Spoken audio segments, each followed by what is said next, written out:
Hola amigos de internet, aquí Juanlox. Y en este vídeo en la descripción les dejo un link subido a Mediafire por mí y ahí estará el audio de FNAF 4, solo le pican ahí donde dice download y listo y les quedará esta carpeta de los libros.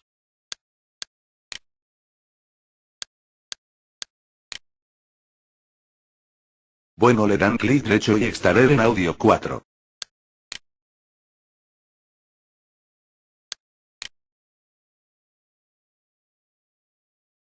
Y les dejará estos dos archivos, un blog de notas y una carpeta, ahí estarán los sonidos de FNAF.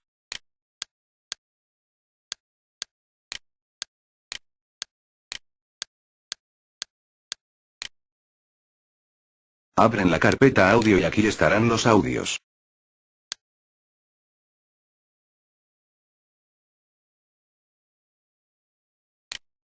Por ejemplo, abriré audios para que vean que no es engaño.